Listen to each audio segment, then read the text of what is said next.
Recently India के prime minister PM Modi ने Indians को 7 अपील्स की।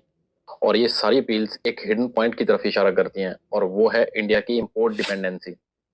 दुनिया में जब भी वॉर्स, ऑयल क्राइसिस या फिर ग्लोबल टेंशन्स बढ़ते हैं, तो सबसे ज्यादा प्रेशर उन कंट्रीज पर आता है जो इंपोर्ट डिपेंडेंट होती हैं। और इंडिया इंडिया क्रूड ऑयल से लेकर गोल्ड, एडिबल ऑयल और फर्टिलाइजर्स, हर चीज में इंपोर्ट्स पर हैविली डिपेंडेंट है।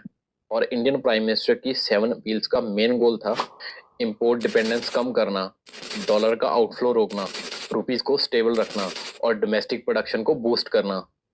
तो चलिए इन सारी अपील्स को डिटेल में समझते हैं, वो भी डाटा और रियल इकोनॉमिक लॉजिक के साथ। फर्स्ट था वर्क फ्रॉम होम और पब्लिक ट्रांसपोर्ट यूज करो। अब आप सोच रहे होंगे कि इसका इकोनॉमी से क्या कनेक्शन कनेक्शन है। Crude oil. इंडिया अपनी टोटल क्रूड ऑयल डिमांड का मोर देन 85% इंपोर्ट करता है। मतलब जो पेट्रोल और डीजल हम यूज करते हैं उसका ज्यादा हिस्सा फॉरेन कंट्री से आता है। और प्रॉब्लम तब बढ़ जाती है जब मिडिल ईस्ट में टेंशन्स बढ़ जाते हैं, क्रूड ऑयल प्राइसेस इंक्रीज होते हैं और इंडियन रुपीस वीक होता है, क्योंकि फिर इंडिया को सेम ऑयल खरीदने के ज्यादा डॉलर्स देने पड़ते हैं।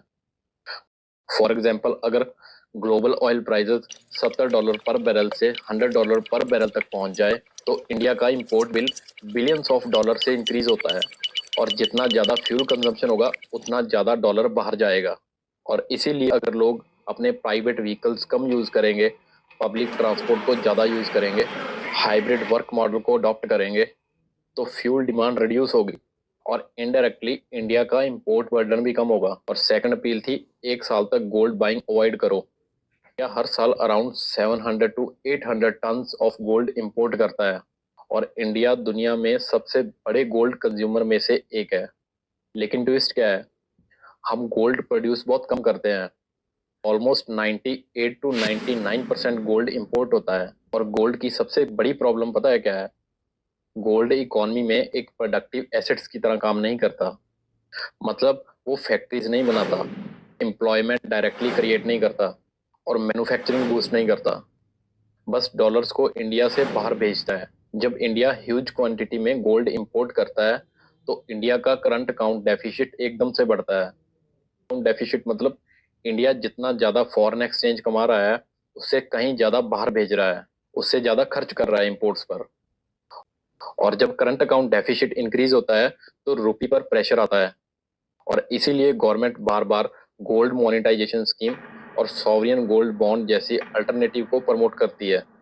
तो इसका इनडायरेक्ट मीनिंग था कि इन्वेस्ट करो बट प्रोडक्टिव सेक्टर्स में। और थर्ड अपील थी, कुकिंग ऑयल कम यूज करो।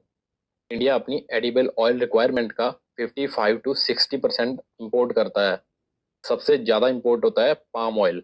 ये पाम ऑयल मेनली इंडोनेशिया और मलेशिया से आता है। तो इमेजिन करो, अगर इंडोनेशिया एक्सपोर्ट्स रिड्यूस कर दे या फिर प्राइसेस बढ़ा दे, इंडिया का edible oil bill instantly increase हो जाएगा। और एग्जैक्टली ऐसा रिस्क तब क्रिएट हुआ जब इंडोनेशिया ने बायोफ्यूल ब्लेंडिंग को अग्रेसिवली प्रमोट करना शुरू किया। पाम ऑयल का यूज फ्यूल ब्लेंडिंग में भी होने लगा। मतलब सप्लाई कम, प्राइसेस हाई और इंडिया का इंपोर्ट बिल ज्यादा।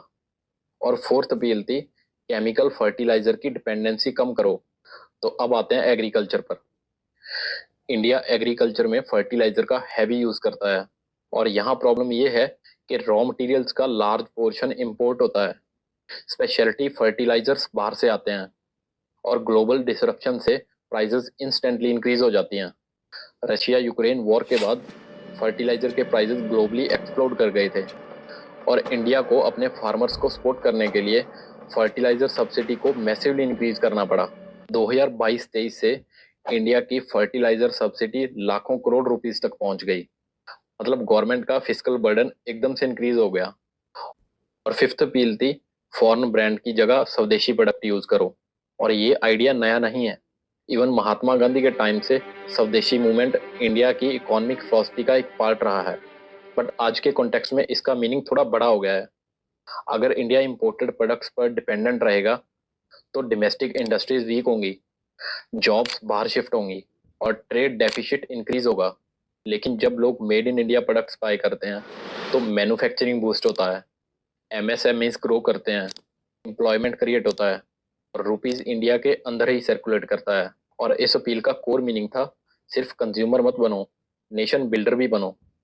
और यही सेम चीज वर्ल्ड वॉर टू के बाद जापान ने अपनी डेवलपिंग स्टेज में की थी, बाय पुशिंग और focusing on Japanese made products. और नेक्स्ट था अननेसेसरी फॉरेन ट्रैवल को अवॉइड करो। जब इंडियंस फॉरेन टूरिज्म में ह्यूज अमाउंट स्पेंड करते हैं तो फॉरेन एक्सचेंज बाहर जाता है। फ्लाइट्स, होटल, टूरिज्म और शॉपिंग सब डॉलर्स में पे होते हैं। लेकिन अगर वही स्पेंडिंग इंडिया के अंदर हो, डोमेस्टिक टूरिज्म ग्रो करता है, होटल्स और लोकल बिजनेसेस को प्रॉफिट मिलता है, एम्प्लॉयमेंट क्रिएट होती है और पैसा इंडियन इकोनॉमी में सर्कुलेट करता है। और अगर ऑनेस्टली भी देखा जाए तो इंडिया में कश्मीर से केरला तक, नॉर्थ ईस्ट से राजस्थान तक world class destinations already exist करती हैं। और इन सारी अपील्स का एक कॉमन कनेक्शन है और वो है डॉलर आउटफ्लो। इंडिया एक डेवलपिंग इकोनॉमी है। डेवलपमेंट के लिए इंपोर्ट्स जरूरी भी होते हैं, लेकिन प्रॉब्लम तब होती है जब इंपोर्ट्स बहुत ज्यादा हों, एक्सपोर्ट्स उतने स्ट्रांग ना हों, फॉरेन इन्वेस्टर्स पैसा निकालना स्टार्ट कर देते हैं, रुपीस वीक होने लगता है। और ऐसे सिचुएशन में करंट अकाउंट डेफिसिट और करेंसी डेप्रिसिएशन दोनों बहुत डेंजरस लेवल तक पहुंच सकते हैं। और जब रुपीस वीक होता है तो पेट्रोल महंगा होता है, इंपोर्ट्स एक्सपेंसिव हो जाते हैं, इन्फ्लेशन इंक्रीज होती है, कॉमन पब्लिक डायरेक्टली इफेक्ट होती है। तो इसका मतलब है गवर्नमेंट लोगों को इनडायरेक्टली प्रिपेयर कर रही है। ग्लोबल अनसर्टेनिटी के टाइम सेल्फ रिलायंस ही सर्वाइवल है। तो अब सवाल ये है, क्या ये सारी अपील्स प्रैक्टिकल हैं? क्या लोग इनको एक्चुअली फॉलो करेंगे? और क्या individual lifestyle changes truly economy को इम्पैक्ट कर सकती हैं? तो आपका क्या ओपिनियन है, कमेंट सेक्शन में जरूर बताना। और अगर वीडियो इन्फॉर्मेटिव लगी हो तो लाइक और शेयर जरूर करना। और ऐसे ही डीप डाउन इकोनॉमिक ब्रेकडाउन के लिए चैनल को सब्सक्राइब करना मत भूलना। Thanks for watching.